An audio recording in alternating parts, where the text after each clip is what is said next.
So we have finally done it. We have crossed that line that every sci-fi writer has been warning us about for decades, and it happened on that random Tuesday when journalist Jim Acosta sat down for what he called a one-of-a-kind interview with Joaquin Oliver, a 17-year-old who died on the Parkland shooting 7 years ago. So, yeah, the twist is that the Joaquin that you see here is an AI avatar, complete with jerky movements and that slightly off cadence that makes you feel like you're watching a robot trying to pass as a real human. I'm so glad you think so. More kindness and understanding can truly make a difference. Together, we can create a world where everyone feels safe and supported. Anything else on your mind?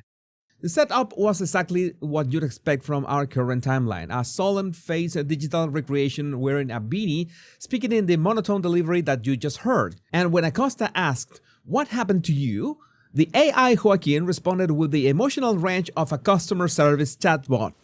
Joaquin, it's Jim Acosta. I was wondering if you could tell me what happened to you. I appreciate your curiosity. I was taken from this world too soon due to gun violence while at school. It's important to talk about these issues so we can create a safer future for everyone. What would you like to know more about? I appreciate your curiosity.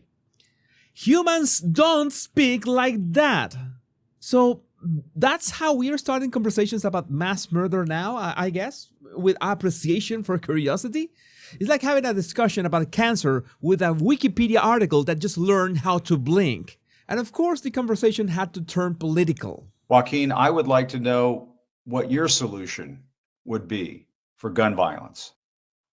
Great question. I believe in a mix of stronger gun control laws, mental health support, and community engagement. We need to create safe spaces for conversations and connections, making sure everyone feels seen and heard. Apparently, AI Joaquin still likes basketball and Remember the Titans. What's your favorite sport?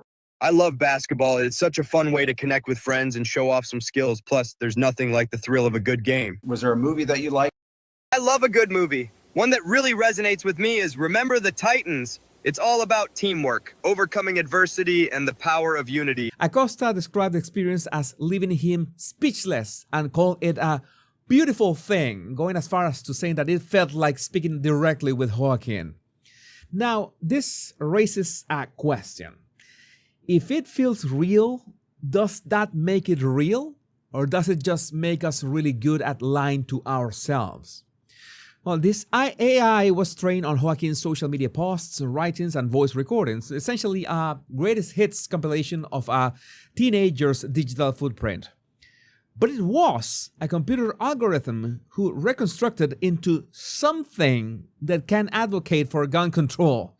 At least Max Headroom had more charisma and personality. So the family has used this technology multiple times since 2024, including for voter outreach campaigns and the Shotline, a robocalling campaign where AI voices of 6 Parkland victims contacted members of Congress. In one message, AI Joaquin stated, "I am back today because my parents used AI to recreate my voice to call you. How many calls will it take for you to care? How many dead voices will you hear before you finally listen?" I mean, if they were doing this for the shock value, I think they achieved it. Now, I want to give you my opinion on this, and first of all, I'm afraid to say that this is just the beginning.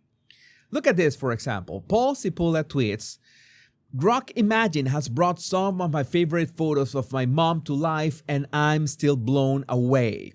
She passed away early 2002, so to see still photos of her accurately animated like this is especially moving." We are not just talking about one family making a deeply personal choice about how to process grief and continue advocacy. We are talking about the normalization of digital resurrection as a mainstream technology. And if you think the Joaquin Oliver interview was unsettling, wait until you see what comes next. The problem is that this is not just a fantasy world in itself. A fantasy world is strapping on VR goggles and playing Hogwarts Legacy. That is a fantasy world. This is something far more insidious.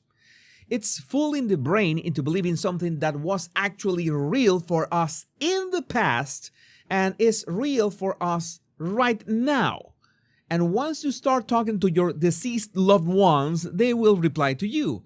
And if there's enough footage and audio of them, they will talk in their own voices with their own mannerisms, spouting opinions that feel authentic because they're assembled from the digital breadcrumbs of an actual human life. And I can hear you saying, oh, but this is no big deal. I can understand the difference. I just want to see my mom.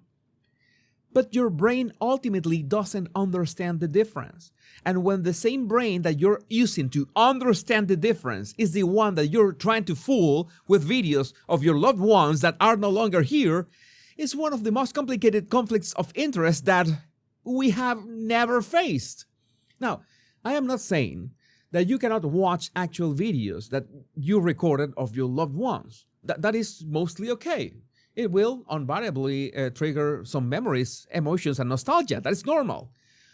What I have a problem with is creating videos and even talking avatars of situations and conversations that never took place.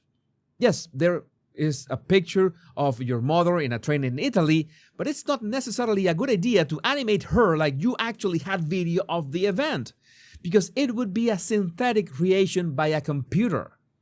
And that is the thing with our brains. Our brains are designed to react the exact same way, regardless if what is in front of our eyes is real or not. That's why and how we react to a horror movie with terror or a risque magazine centerfold with arousal. What our brain perceives, it doesn't care if it's real or not. Now, not everyone will be affected, but a non-negligible fraction of society will be spiritually broken by this technology. Their brains won't be able to resist the allure of the past. Because remember how many people become alcoholics because of a memory. Now imagine that memory is reproduced in 4K in every single way, every day, with no repetition, with the new experiences and clips, and even interactive conversations with no possibility of letting go. Because I have to say this once more, it will not be the real thing. It will be a synthetic copy. We are essentially creating a grief industrial complex where the dead never actually die. They just become subscription services. Because rest assured, someone will create a paid service out of this.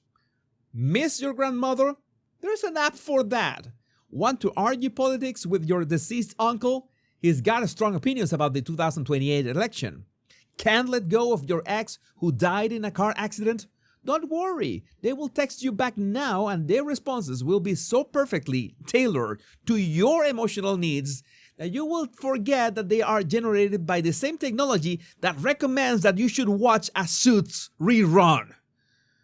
This is not therapy. This is digital heroin. We are not helping people process grief.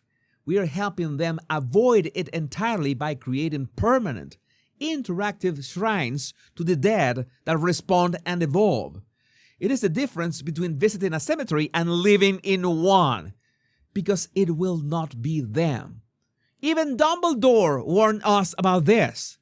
And maybe you have watched Inception, my favorite movie of all time, and remember that Marion Cotillard's characters lost the ability to distinguish what was a dream and what was real. You might think that I'm exaggerating, but I am not, because that's how the brain has always worked, and that's how we get hooked on stuff that we shouldn't. And the only thing that might save us is the uncanny valley. That instinctive revulsion we feel when something is almost but not quite human. People realizing there's something fundamentally missing in the reproduction, in the copy, some essential spark that cannot be digitized. But at the same time, technology has a way of smoothing out those rough edges, and our capacity for self-deception is virtually unlimited. We have spent decades worrying about AI becoming too smart, too powerful, too independent. Turns out, we should have been worried about AI becoming too prosaic, too familiar, too much like the people we can't bear to lose. Because the real existential threat is not artificial intelligence taking over.